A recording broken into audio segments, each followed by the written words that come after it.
Now here's your host, Jason Voorhees and Aaron Savage. Oh, yeah! Hello, everybody, and welcome to another edition of the Sports and Metal Podcast. We are your hosts. This is Aaron Savage. With me, as always, my partner in crime right over there, Mr. Jason Voorhees. What's going on, Jay? What's up, brother? Doing well. How are you? Good. I'm not used to this morning thing. Yeah, and I even got my Sports and Metal coffee mug. Top of the morning to you out there. Soon to be available on our website or our Facebook page. Some new Sports and Metal merch. Here's one of the future endeavors, Sports and Metal coffee mugs. So I'll get to enjoy that since we're doing a morning show. Before we get started, Jay, I'd be remiss if I didn't point out our number one sponsor. Throw them some props. Lots of Rain Watches. Make sure you visit their website, www.la-touraine.com. Most beautiful handcrafted watches on the market. Go to their website. You're going to want to use our promo code SNM. That's the letters SNM as in Sports and Metal. And you're going to save 10% off your purchase. You're not going to want to miss out. La Terrain watches. Check them out. Absolutely. So much big news this week, Jay. I don't know where to start. I didn't know if we were going to start with the lockout or the NFL, so I guess we'll start NFL. You threw the banner up. Dude, lot going on. I think the biggest thing of the week has to be the Russell Wilson trade to Denver. And personally, Jay, I think Denver got fleeced in this deal. I think they got absolutely fleeced for what they gave up for Russell Wilson. What are your thoughts on the trade? Yeah, I mean, if you look at it, obviously from Denver's perspective, they're getting, a top. I wouldn't put Russell Wilson right now as it being a top 5. He's definitely a top 10 quarterback. Obviously, he's capable of putting up, big numbers and carrying a team. I mean, we saw what he did in Seattle. I always say that Russell Wilson, to me, is a guy that's probably done more with less than any other quarterback in the NFL over the past 25 years. We agree there. We always have. Yeah. Oh, yeah, true. But with that being said, I mean, yeah, I agree. Obviously, it's absolutely insane to me. They gave up 2 firsts. That's pretty steep. But then they gave up Noah Fant, who's probably their number 1 tight end.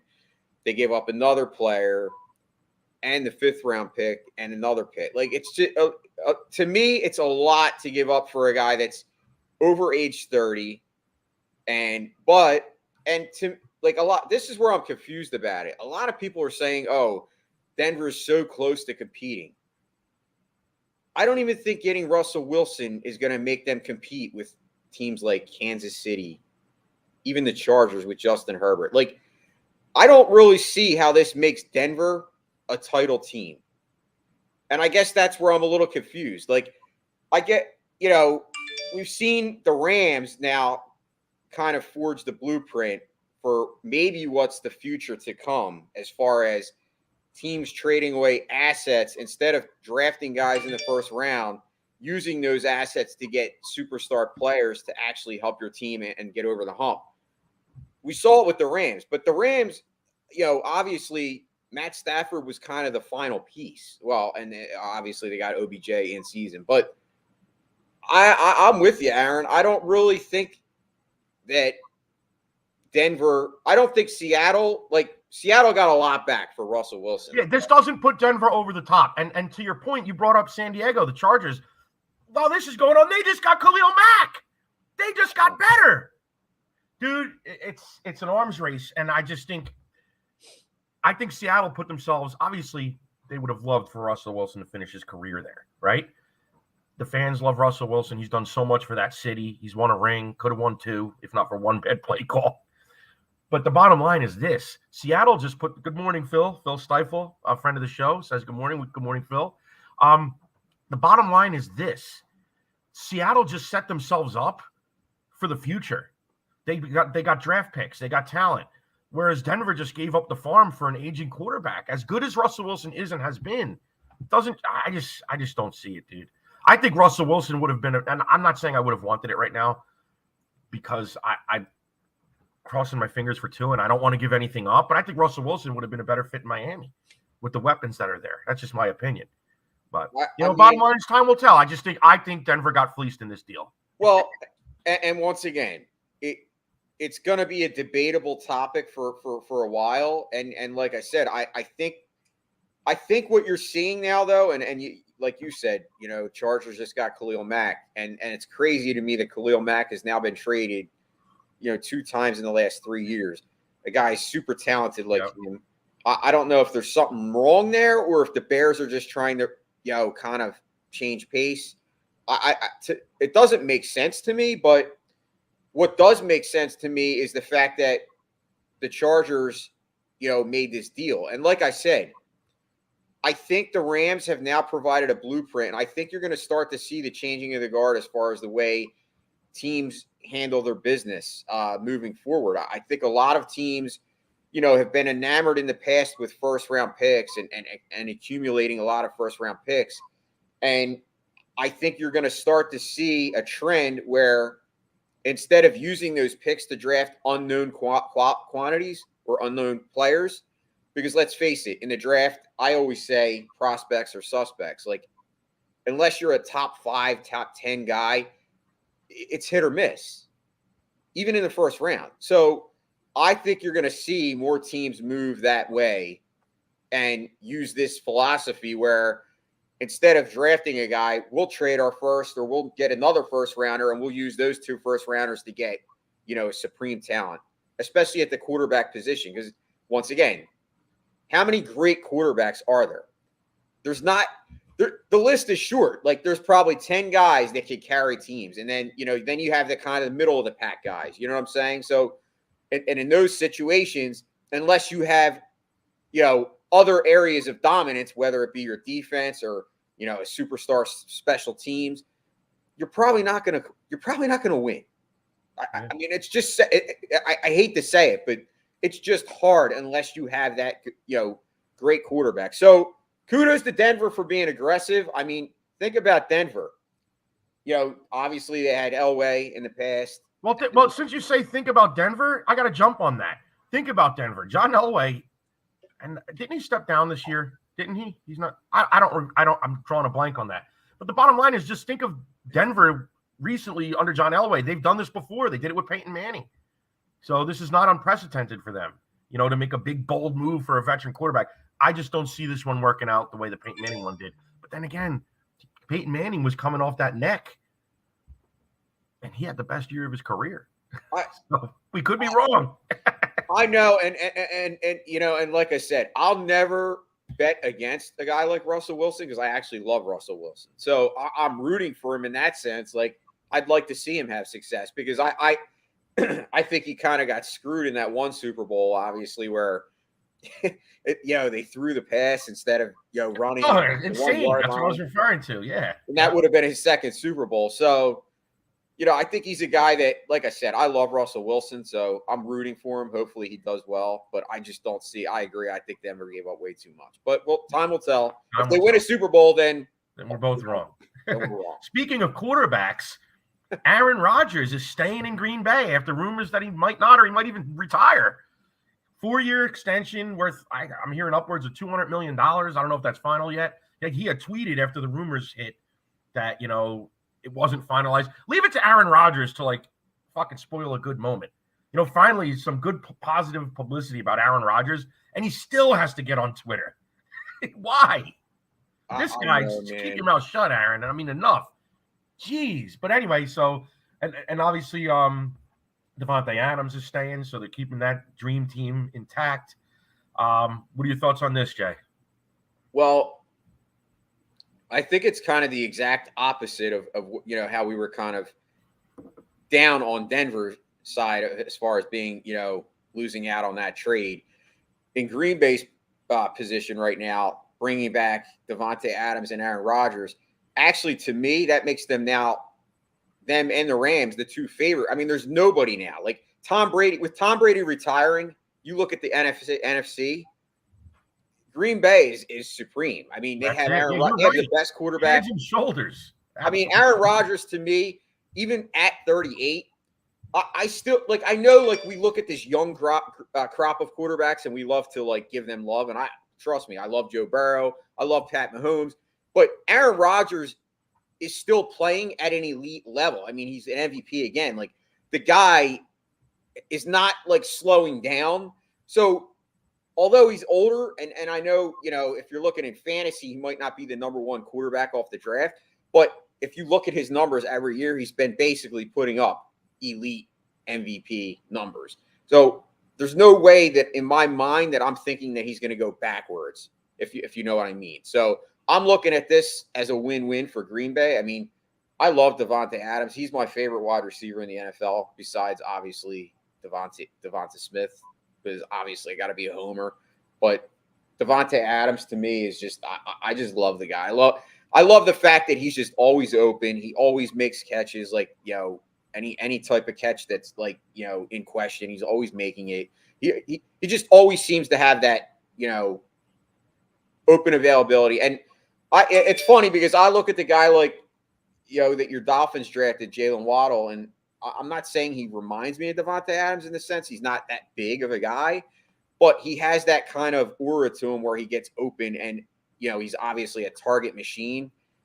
I'd like to see the chemistry with him and Tua kind of become the same, because once you have a quarterback and a wide receiver that have that kind of mojo, it just makes like for epic, obviously makes for epic numbers. It makes things Exactly. easier. You think of Peyton Manning with Marvin Harrison, and what was Reggie Wayne?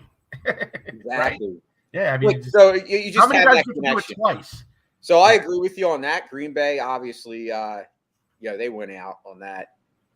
Yeah. And then in other NFL news, the NFL every day, they're, commercials about gambling, FanDuel, DraftKings, this, that.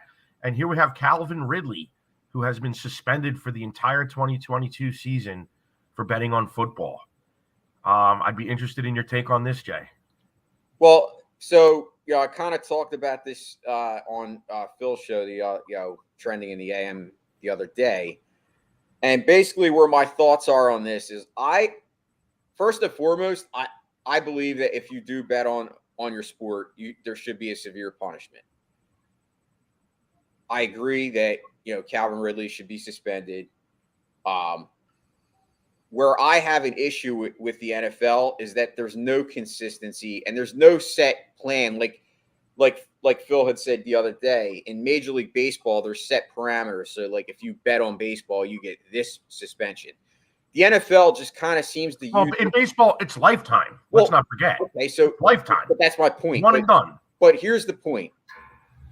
The NFL picks and chooses how it divvies out its punishment, and that's a problem. Like, if you're going to have punishment for things, then there should be set parameters. So if you do X, you get YZ punishment. If you do X the second time, you're done, or whatever. There needs to be that kind of system, and there's not in the NFL. And I know that, a lot of times I talk about, well, if somebody's getting suspended for betting on a sport, how come people that are, involved in domestic disputes, whether it be abuse or whatever, get a lesser punishment? And the reason that I say that is that I don't think betting is necessarily in it of itself less harmful than they're both harmful. I get the fact that a lot of people say, well, domestic stuff, that's outside of football, but that's regardless in my mind. There should be, if you're going to get suspended a full season for betting, there's no way in hell that you shouldn't have a full season suspension for being involved in beating your wife or whatever it is. Like, to me, it's just ridiculous that there's not any kind of consistency in that area. And it pisses me off, to be honest. It does. I think you make good points. I don't necessarily agree with you. We've talked about this in the past. We don't 100% agree with this as far as the domestic stuff goes, but you make valid points as far as the consistency of the punishments. Now, here's my take on it. I understand Calvin Ridley being suspended for the year for betting on football. The reason is when you're betting on the sport that you participate in, you've now made the integrity of that sport questionable. Okay? If I'm playing for the New York Giants and I'm betting against my team, why wouldn't everyone question that I'm not giving 100% on the field? If a ball comes my way and I drop it, did I do it on purpose? because I have ulterior motives, because I bet against my team.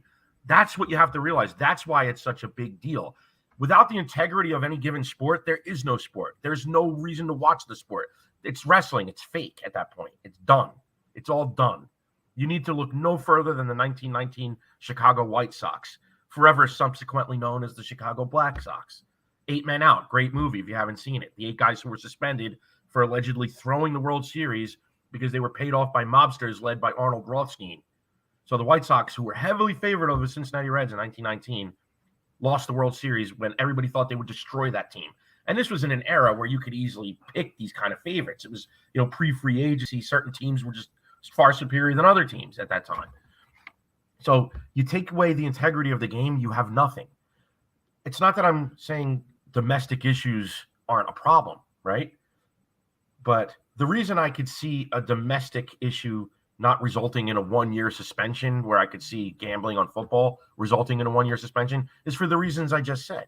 It doesn't mean that one isn't worse than the other, because arguably domestic violence is 1,000 times worse than gambling, right? I think maybe that's one of the things you were trying to say when you were saying one's not worse or one is. I think we both agree domestic violence is 1,000 times worse than gambling, unless you're like a complete degenerate gambler that you've completely lost your house, lost your family, lost everything. Like, that's a problem too. These people need help. It's an addiction.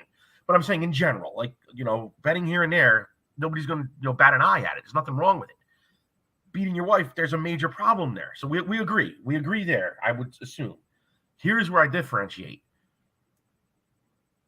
I can't expect the league to lay down punishments for things that happen that have nothing to do with the league would normally just be handled by outside sources such as law enforcement, right? See, that's where I disagree. That's where we disagree, but let me finish. But let me tell you why I disagree with you real quick. Okay. Because in a normal job, if I do something that results in if I do something serious, domestic wise, and it results in like a jail time or whatever, criminal sentence, yes. I lose my job. I agree. Okay, so how can you say? I'll tell you how. Because we're talking about circumstances where criminal charges weren't filed, and guys have lost their careers. Not true. There's been situations where Ray Rice criminal charges were filed, but from what I recall, and I was going to bring that example up, and it was on video. Yeah, no, hear me out. Hear me out. I'm not defending what Ray Rice did. Hear me out. From what I recall, the criminal charges were dropped. I know his wife didn't want to press charges, and as far as I know, they're still together, and we've heard nothing since. I am by no means defending what Ray Rice did. It was disgusting, and we just happen to see it because there's cameras everywhere in the world we live in. Not defending what he did at all, but his wife and him worked it out, and they're, from everything I know, happily married, and I've heard nothing since. And this guy's career is over. Just because somebody does something awful, I don't know why does that mean they don't have a right to earn a living. That's where we disagree. Now, if Ray Rice committed like a serious crime that resulted in serious permanent injuries and did jail time, obviously there's a difference there. I agree. There are fine lines. But when you're talking, because you're going back to why should Calvin Ridley be suspended, at least I think that's what you're saying. I think I came out and said I agree that he deserves a suspension. But you're saying the inconsistencies, and you were given the domestic violence. Well, yeah, but don't forget too. You brought up the point too about betting on the game and then like betting on a game that you're playing in. Well, don't forget Calvin Ridley wasn't playing, so you have to look at every circumstance different. The fact that he wasn't playing in the games, so he didn't have an outcome on the game. That to me is a little bit, and I'm not saying that he doesn't deserve. I've thought about that. I've thought about it. But to sit there and say, okay, well, if you want to pick and choose, like if you said, well, the guy wasn't, there was no criminal charges, doesn't mean he still shouldn't be suspended. Now, should he be suspended for full season? Like I said, here's the thing. I think that's the problem. You're pointing out the gray areas that I have an issue with, and you're kind of making the point for me because I did think about the Calvin Ridley thing. The difference is he's still gambling on the sport that he plays in, and to my knowledge, the team he plays for. That doesn't mean he still doesn't have an in there, even if he's not participating in the games. He still associates with the people in that locker room. That's the difference. It directly affects the league. I could understand the suspension being more severe for that, unless obviously you're talking like Aaron Hernandez, like a fucking mass murderer. You get what I'm saying? Certain things to me are meant to be handled by the law or within that family dynamic. And I think we've gotten in a culture where just because everybody's in everybody's business, that's why it's so easy to pass judgment and say this guy should be banned from the league. How many things have happened in the last 100 years that we just didn't see or didn't know about? Dude, you hear about the Mets in the 80s, and I'm, again, not defending the behavior, but let's take a look at like Darryl Strawberry. There are documented examples of him hitting his wife and his girlfriends at the time. Now he's like a completely reformed man in the church, preaches, beloved character, and is there to help all kinds of people. His trials and tribulations made him the man he is, and all he does is give back. So if Darryl Strawberry played today and did what he did then, he would have been canceled. You would have never heard from him again. And he would have never had the opportunity to rehabilitate his image. That's where we disagree, Jay. That's where we disagree. I'm not defending the actions. Sometimes, like, I know Jose Reyes went through a situation where he allegedly punched his wife into it. No, he never punched his wife. He grabbed her, I think, and pushed her into like a glass door. Again, that sounds awful. I'm not defending it at all, but do we know if she was punching him and he did that in self-defense? We don't know. We just don't know is all I'm saying. And he was suspended for 50 games, from what I recall. And that's why the Rockies ended up cutting him and he went back to the Mets.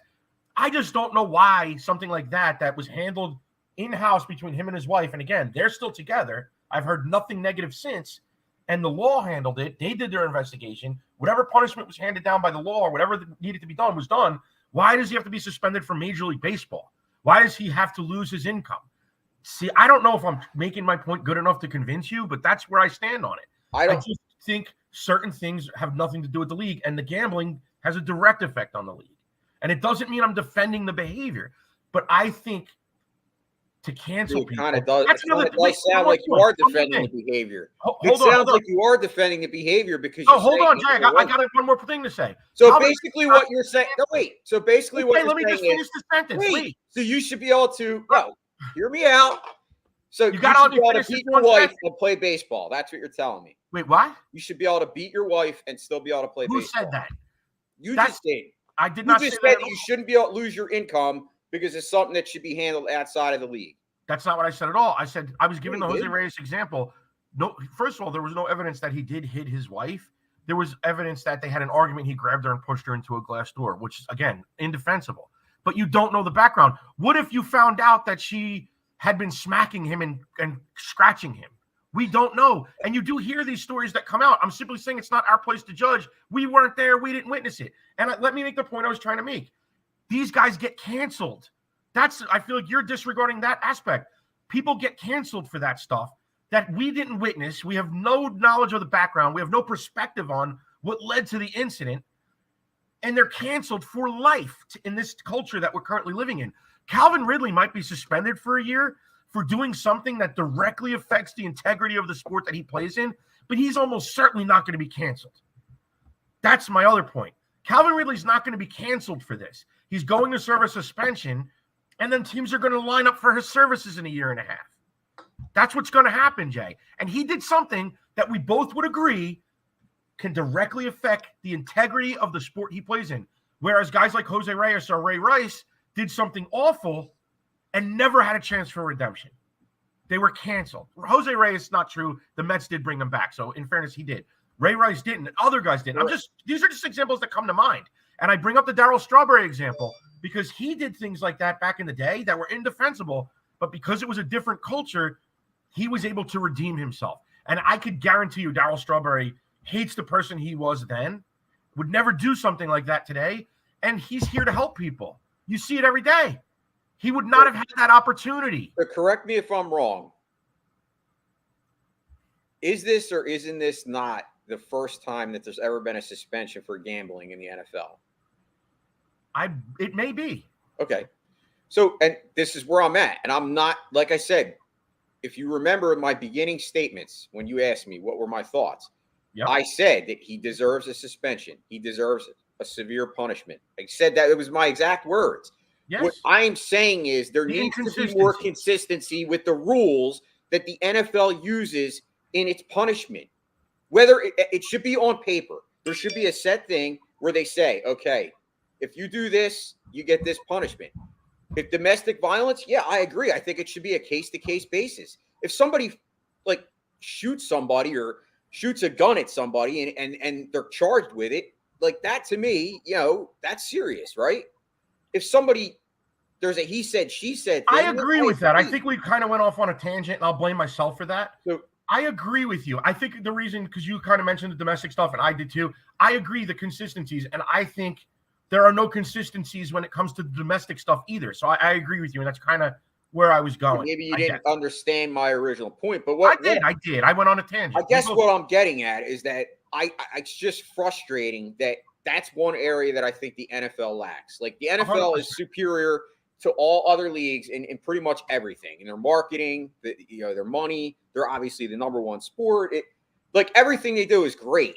But when it comes to punishment, and how they handle stuff, it just seems like there's like no direction and no, and I don't know if it's just a lack of, I don't know if it's like, okay, we pick and choose who the player is too, because like, look at Desean Watson. Like now I'm not saying that he has not been charged yet, but we're going almost into the second year now and he still hasn't had a suspension. So I guess they're waiting to find out what happens, and that's fine.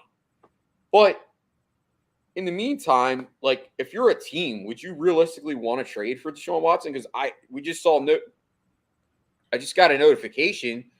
The Panthers are actually looking to try to trade for Desean Watson now. Like now, obviously they're a team that he's a quarterback. Let's talk about that because I like that you brought this up. Desean Watson's a great example. He hasn't been suspended yet because he hasn't been charged with anything. However, he's been on the exempt list on his team. The Texans never played him, right? He was inactive. He was on the inactive list all season. And obviously that makes complete sense because it's an open investigation into criminal conduct. This to me goes beyond a domestic issue, right? This is criminal conduct that, is on the line of rape or sexual assault. And should that be the case and he's found guilty of that, he's probably going to do time or have some serious consequences. And I could see that. I guess I'm simply pointing out heat of the moment issues that are domestic that normally wouldn't be in our living room that now are versus these type of things. I guess that's where I'm going. And why I was saying I understand the gambling suspension. I agree with your points. The punishments need to be consistent. Let's move on because we could spend the whole show on this, dude. The other biggest story of the week, the MLB lockout has finally come to a conclusion. And I don't know about you, Jay, but I am super pumped. I mean, obviously I'm pumped, but I'm still pissed off. I'm a little annoyed. I'm pissed, dude. I still have that annoying. They announced it, I forgave. I'm just happy to have baseball back. And trust me, I am too, but I still have that annoying anger and rage that like it took this long for them to wake up. Now, I do believe that they kind of felt the pressure, and I think they realized, like, if we don't get our shit together, we are going to lose a lot of people. Like, because people were, a lot of people were very vocal on social media about how pissed off they were about baseball. And I'm not saying, like, we made a difference, but what I'm getting at is that I think they realized, like, dude, we better get our shit together, and we better get it done quick because, it could be, obviously we talked about 94 at nauseum in length as far as, the similarities of this year and that year as far as the strikes were the lockouts, not strikes. But with that being said, yes, I'm very excited that baseball's back. I'm kind of anxious to see how free agency kind of starts to like get ramped up here. Obviously, there really hasn't been huge news besides I saw Carlos Rodon yesterday, I think, signed with somebody. 2 years, 22 a year. I don't know if it was dude, that's a lot of money off of one good year. But dude, it's unprecedented. The waters were in. See, the minute they came to the new CBA, I forgive and forgave. I'm just happy to have baseball back. And now I'm looking at the positives. We're going to get the 162 game season. They got the deal done at the 11th hour where they're going to be able to make up the games that had been canceled. Think about it. This was like less than 24 hours after Rob Manfred announced that the third and fourth series of the season had been canceled. So the first four series of the seasons had been canceled. And then bang, we got an agreement. They're going to make the games up. We're going to have a 162 game season. So I'm super pumped about that. And now I'm looking at the positive. We're going to have an unprecedented situation where we have the NFL and the MLB free agency at the same time. And it's going to be a real frenzy here. I was looking at some comments here. I missed one here I would have put up. But moving on. Bottom line is this. I'm super pumped here. Baseball's back. Now, I have to ask you, Jay, who do you think won here? The players or the owners? Well, I'm going to steal somebody's line, but neither. The fans. The fans lost. I think both sides won. The fans were the ones that lost in the whole deal. Because obviously they both kind of made concessions. I don't really see how either one kind of got more than what they wanted. Yeah, I still think at the end of the day, the owners always win in some aspect and fashion because of obviously them being more rich than the players. I don't know. What do you think? I mean, I think the players clearly won here. I really do. The MLB Players Association, they called MLB's bluff. They called the owner's bluff. MLB had come to the table about 2 weeks ago and said, this is our best and final offer. The Players Association walked away. They called their bluff. MLB came back a couple times with different offers, tweaked them. They kept getting closer and closer to what the players wanted. And at the end of the day, the players won big time. Now a player cannot be optioned more than 5 times. So you can't have this carousel where a guy's going up and down, up and down, up and down in perpetuity. Once he's been optioned up and down 5 times, that's it. He's got to stay in the big leagues. That's a big win for the players.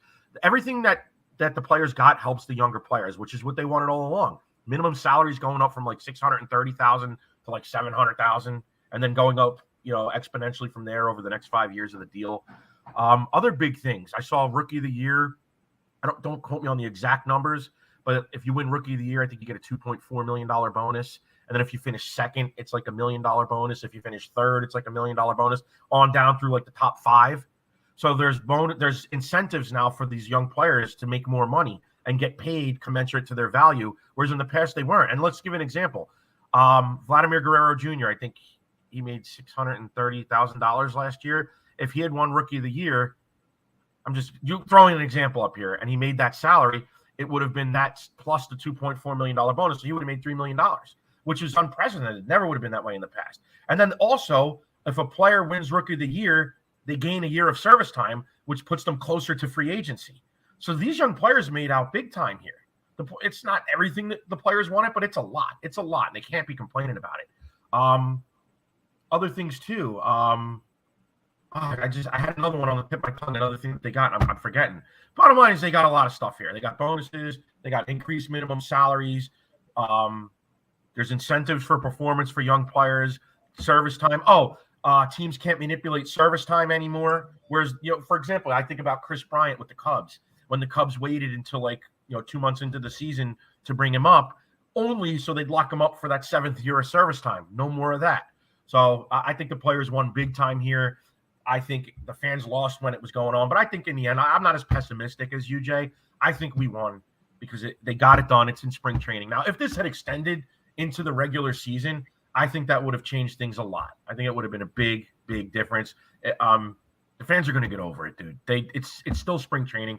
The thing that makes me so positive after sounding so negative on this show the past few weeks is that neither one of us expected this deal to get done. When I was talking last week, I had no inclination that this was going to get done. I was convinced we talked about it. It's going to be April 15th, and it's going to be May 1st, and it's going to be June 1st. We were talking about the possibility of canceling the season. So obviously they proved us wrong, and I'm just super pumped about that. So, well, I'm looking forward to you getting tickets up there because I would like to come see the Mets Phillies at Citi Field. It's been a while since we did that. I haven't been, because you came down twice to. Between COVID, it's been, like I said, fans have been. For you, I will say, I'm sure you're a little probably. You got to remember, Aaron. You and I kind of go through phases with our teams. Like for you, you're gonna naturally be a little more excited than I am as a Phillies fan because of you got Scherzer and you made a lot of moves right already, and obviously free agency isn't over. whereas the Phillies really didn't do anything. So am I sitting back a little bit pessimistic because of that? Probably. I mean, wouldn't you be? It doesn't help. Yeah, but that's what I'm saying. Wouldn't you be pessimistic in my position, being a Phillies fan, knowing how much how much I love baseball? And I guess I'm just at the point where it's like, okay, well, why didn't the Phillies get Scherzer? That's where I get frustrated. Like, now, are the Phillies going to not make any moves? I mean, I find that hard to believe, but the pessimist in me is kind of feeling the effects of how the Phillies handle their business. They don't want to go over the luxury tax. Now, I will say the luxury tax did get jumped up. That was another thing that the players won on, as far as I think it went up 10 million, and then by next year, I think it's going to go up another 10 or 20. Yeah, that's another thing the players won on. So that's going to force teams to have. But here's the deal: does it really force teams? This is where I was like, you had asked me before what my biggest qualm was. I think there needs to be a salary floor.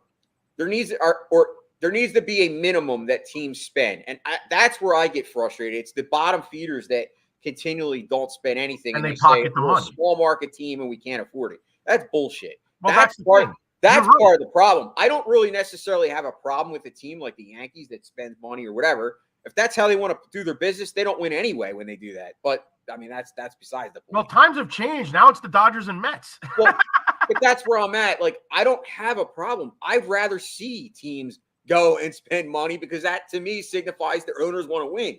But it's frustrating when you have a bunch of teams that don't. Well, I agree with you. And that's where I was kind of wondering why they didn't continue, why no one has proposed that, or why that hasn't. Well, I think it's something that can come in time, but I don't think the time was now because we'd still be locked out.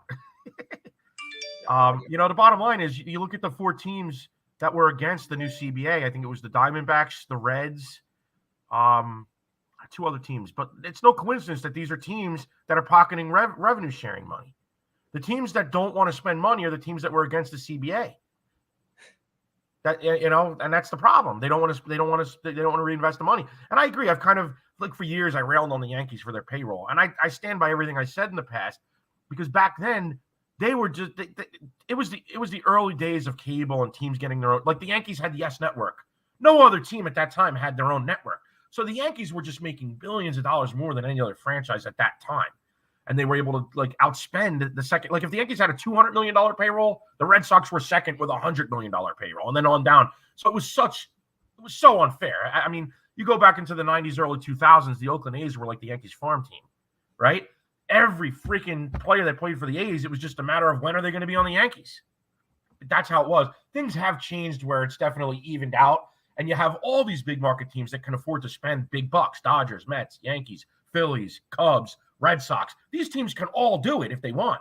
The Mets now are on another stratosphere since Steve Cohen bought the team, because he's worth $16.5 billion. I was reading the second richest owner is worth $11.5 billion. I think the Rangers owner.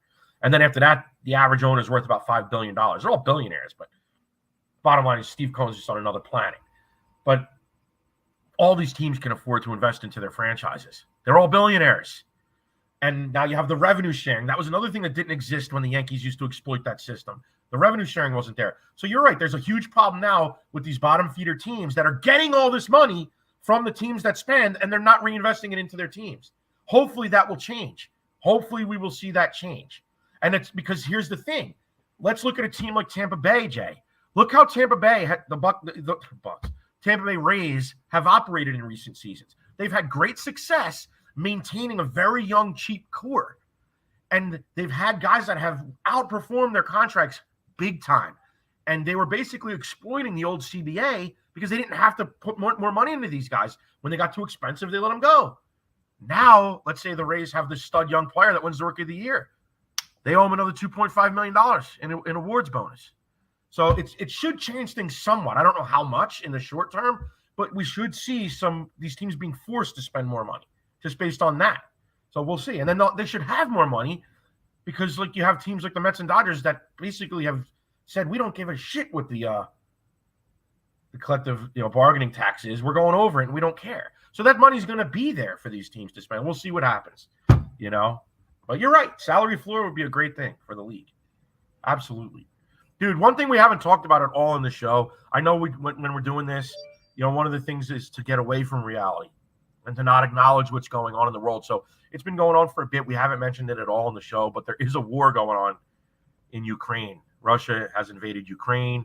I don't know how many Ukrainians have been killed, but I saw even 6,000 Russian soldiers have died, and they're the ones doing the invading. So, I mean, these guys are getting sent to do, Putin's dirty work. It's probably got to be tens of thousands overall dead at this point. It's only been 2 weeks. So it's a tragic situation going on in the world. And, this is a sports and metal show. We're talking sports. And, obviously, I just wanted to get into a little bit how this affects sports. Dude, did you hear about the Chelsea Soccer Club? Chelsea is one of the great soccer clubs in the world. They're in the English Premier League, and they're owned by Roman Abramovich. I think that's how you say his name. He's a Russian oligarch, multi-billionaire. He purchased the team in 2003. Chelsea has had their most successful run under his leadership because he's got all this money.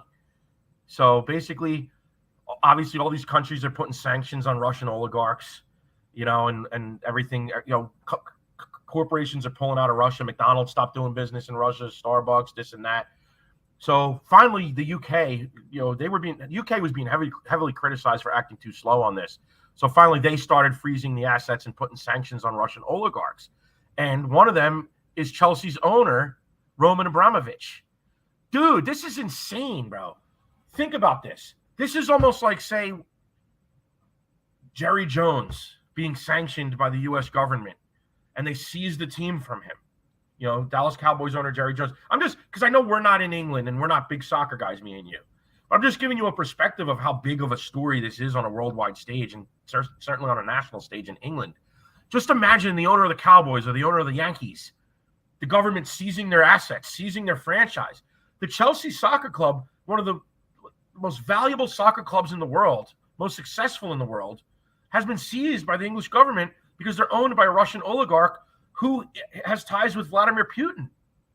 I was reading he's also like the number one shareholder in some metal company that manufactures the steel and metal that makes all the Russian tanks that are invading Ukraine. So, I mean, I just wanted to touch on a little bit how this affects sports. I mean, this is like a crazy story to me to hear that Chelsea has been seized by the English government. They're being forced to sell. I saw even some Americans are in the bidding on trying to buy Chelsea. But it's a huge story, dude. And it's like we don't think about this stuff, how it affects sports. Think of all the Russian athletes that are suffering innocently, that are being forced not to compete on a worldwide stage because of Russian sanctions. So I just wanted to get into that a little bit, how this affects sports, because it is a sports and metal show. And I just wanted to touch on it because it's such a tragic situation. I know Jay and I were both praying for Ukraine. Hopefully this all gets resolved soon enough. But it's a scary thought when you think. I was reading they actually call Londongrad because there's so many Russian oligarchs that like funnel their money into London. How crazy is that? They just it's like a Russian playground in London, England. They've so much Russian money in the banks over there. And I never would have thought about it. The owner of the Chelsea football club, soccer for Americans, is a Russian oligarch that has ties with Vladimir Putin. Just put that into a perspective as Americans, if that was the Yankees or if that was the Dallas Cowboys, Jay, right? Mind-blowing, right? Yeah, I think it's hard to kind of relate and hard to put that in perspective because, like you said, we don't live that life every day. And honestly, that's one thing that, Well, we could. I mean, it's England. They're like us, the United States. Yeah, but I got to be honest with you. What I'm getting at is we as Americans, we take everything for granted because we live in America. Like, we don't, dude, we've never dealt with a war on our soil, really. On that level. On our soil. Exactly. We haven't. I mean, obviously, our ancestors, people before us, obviously, World War I, II, obviously. No, that wasn't here. No, but my point is, on our soil was like the Civil War. But I'm saying that realistically, like, we haven't dealt with that kind of stuff. Yeah, being involved in reality, We're so detached. Yeah, I mean, honestly, even like, you look back to like Desert Storm, like I was so young at that time. I didn't really it didn't affect me on that level because you were young and you weren't thinking that stuff. And that, you know what I'm saying? Like now that we're older, we look at these things because life is short. But my point is that in this country, we tend to take everything for granted because like I say, and I try to put it in perspective to people like that I hear always complaining about their jobs or even their lives. It's like, dude, you make a living, you have a house or an apartment or whatever, you live. You could be in these countries where this stuff goes on all the time. I mean, think about all these other countries have these kind of things happen on, maybe every 10 years. There's like a war, like whether it was, well, geez, Israel, there's always war going on in Europe. Israel. Well, that's my point. So we don't deal with it crossing borders. We don't deal with it on that level. So realistically, it's hard to understand because you could try, but you're right. It is very serious. And I think, obviously you nailed it with, this is affecting sports, and it probably could get even more worse if, the longer it continues. Like you could see a lot more of this kind of stuff. Oh, no doubt. I don't know how many. To your point about how we're so detached. I mean, the last time Americans really came together and wrapped their head around something like this was 9/11. And we as a country, we got so close, and we've been for a good period of time after that, we really rallied around each other. And everything since then has just been so divisive. Like even the COVID thing, I would split the country. We are just so detached from everything. But I digress. England is not much different than we are, right? They're our number one ally. They're an English-speaking country. They're a democracy. They're very similar to us. I'm just saying, this is something that could easily happen here. It's just an owner of a sports franchise that has ties to a mass murdering dictator. I just find that mind-boggling when I read the article. It's crazy. Imagine your favorite sports franchise being seized by the government. It's just insane. And again, I have to, think about the Russian athletes that are suffering because they can't compete and they've done nothing wrong. They've done nothing wrong. Their leader has done this to them. So it's a sad state of affairs. Anyway, why don't we move on to a more positive subject, Jay? The picks. Picks of the week. There you go. You're going first this week, buddy. All right, dude. I will go first. So, I know we've all heard over the years about like when Courtney Love temporarily, briefly fronted Faith No More in their early stages. But it was always one of those things like you have to see to believe it. I couldn't even picture what they might sound like. It was just like, no way. So I came across loudersound.com yesterday, put a piece out where they actually had footage of a 19-year-old Courtney Love fronting Faith No More on a TV show in 1984. So it was actually able to see it. And dude, one of the things I took away from it was like Mike Borden already had established that drum sound. Like I can't explain it, but he's just got that certain sound and then their riffs are over. He had it then. But the rest of the band, no way, dude. They were like a post-punk, new wavy, weird alt-rock band. And not that they've always like mixed so many genres. They've always been on the cutting edge side of things. They mix classic music, classical with thrash, with doo-wop. Any genre of music you can think of, even up until their later years, Faith No More put that into their music. They're in a very eclectic band. That's what makes them great. But just they hadn't really found their niche. And then it was like, then you see how they went with Chuck Mosley on the We Care a Lot and then Introduce Yourself. They got a little more heavier, a little more funkier. And that leads me to my pick of the week. 2, I guess. If you haven't checked it out, it's on YouTube too. But loudersound.com. You can go on YouTube, just type in Courtney Love, Faith No More. I think it's been on YouTube for a year or two, and I just didn't know it because I went on YouTube too. But you got to see Courtney Love fronting Faith No More. So that's like part 1 of my pick of the week. Just go check that out because it's worth seeing. It's amazing to see it. Faith No More being fronted by Courtney Love. And that leads me to my other pick of the week, which is no like secret. It's their most commercially successful album. But I'm going back to Faith No More's The Real Thing. And the reason I'm doing that is because that album came out in 1989. This Courtney Love, Faith No More footage was from 1984. And then Introduce Yourself and We Care a Lot came out in like 85 and 87 respectively. So from 84 to 85, they went from this Courtney Love fronted version of themselves to the Chuck Mosley We Care a Lot fronted version of themselves to the Introduce Yourself fronted version, where it was really just kind of funky rap, almost like Chili Pepperish. That was like what they were at that point. And then what they did on The Real Thing, where they just like had so many different genres on that album. And you had elements of thrash. It was the first album with Mike Patton. And what's so amazing about that is all the music had been written for the Real Thing album. When they hired Mike Patton, they fired Chuck Mosley, and Mike Patton came in and asked if they could change anything, elongate any of the songs. And they were like, no, it's all done. This is what you have to sing to. And Mike Patton, I read, he went in there in 10 days and wrote all the lyrics to that record. And if you've listened to The Real Thing, dude, it's unbelievable. And again, it combines thrash, funk, hip hop, rap metal, progressive rock, synth pop, carousel music, hard pop, hard rock. I mean, every genre is covered here. And through their subsequent albums, they got more and more eclectic. But it started here on The Real Thing. And I'm just amazed at how much the band could just advance their sound in such a short period of time. Because from 87, when Introduce Yourself came out, to 89, when The Real Thing came out, a totally different freaking band. And that's what happens when you hire perhaps the greatest frontman of all time, Mike Patton. He's definitely on the list. But, I mean, dude, it's unbelievable that he wrote all the lyrics to that in 10 days. And the biggest hit on that was Epic. And you might remember there was the big controversy on the video when he was rapping with his arms. They had a controversy with the Chili Peppers. Anthony Kiedis thought Mike Patton was ripping him off. And the cool story behind it was that the Faith No More had toured with the Chili Peppers, prior to that. And they were all friends. So Faith No More couldn't believe the criticism. They were like, if you listen to our band and you listen to the Red Hot Chili Peppers, we sound nothing alike.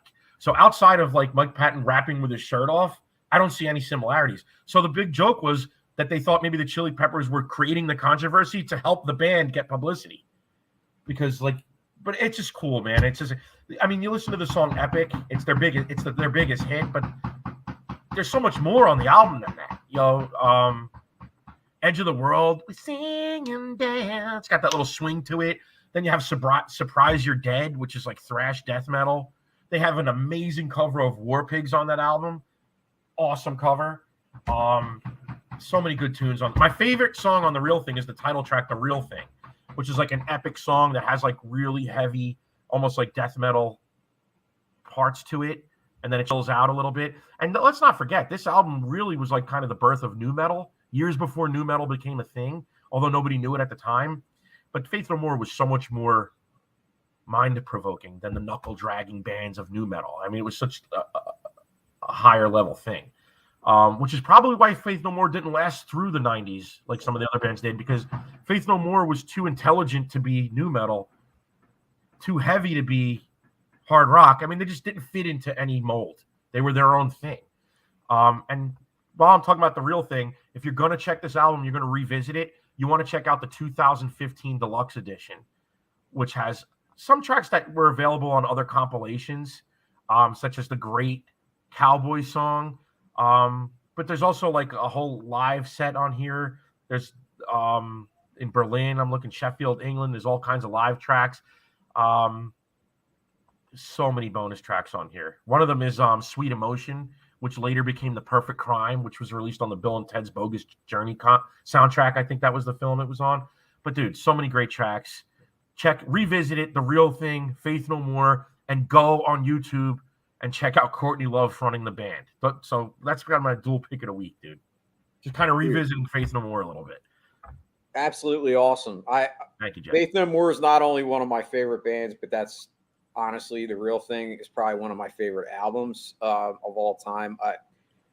Obviously, one of my first albums that I owned. So yeah, we were 13 when it came out. Definitely hits near and dear to home. So great pick of the week, Aaron. Thank you, Jeff. So you went with an oldie. I'm going to go with a newbie. So my pick of the week is actually the band Ghost, which a lot of people know. Ghost has become one of the best bands around. Their brand new album just dropped yesterday, and it's called Impera. And I don't know if you've heard this yet, Aaron, but let me tell you, I love it. Absolutely fantastic friggin' album. Like, absolutely amazing. Like, the thing I love about Ghost is that they're diverse in their music. They can play real heavy shit, but they can also play the softer stuff, and they have a lot of melodic tones in their style. Basically, if I was gonna classify this album, I would say it's basically a hard rock, arena rock, heavy metal, and pop rock album. It has a bunch of everything. It's loosely based on the rise and fall of empires, and it's kind of the prequel to kind of like before the era that they wrote about in the previous album, Prequel. I would also say this album is much heavier than that album. And I don't think it's a reach to say that this may be their best album I've ever heard. Honestly, I mean, I know I've only listened to it in a short time, and a lot of times with me, stuff has to grow on me when I listen to it. But early reports and my early review on this record is that it is one of their best and one of their strongest. I've listened and I agree, dude. I actually think it's their best album. I really do. Just a couple side, obviously, I'm not going to list every song because I don't know every song, but the first song that I listened to is called Spillaways, and I definitely it's crazy, but it's Ghost, and I got a Bon Jovi vibe from listening to this song. Like, it sounds like Runaway at the beginning. Well, it sounds like Runaway in the beginning, but if you listen to the whole song, the solo is basically, it sounds like Richie Sambora. Like, it has his guitar tone. Like, it sounds like a Bon Jovi song. If you didn't know it was Ghost voice and it was Bon Jovi's voice, you would be like, man, that's Bon Jovi. Like, it's just crazy that they could play a song like an 80s glam, I don't even know if Bon Jovi is considered glam. 80s. Oh, they were. 80s rock. Obviously, another song I really love is Hunter's Moon, which actually came out 2 years prior. It was on the Halloween movie. But I didn't mention that this album was actually supposed to drop in 2020, but obviously with COVID, it got pushed back. That was the main reason why it's only coming out now. But if I had to say my epic track, speaking of epic, my epic track on this record is the final track. It's called Respite on the Spital Fields. Amazing. My God.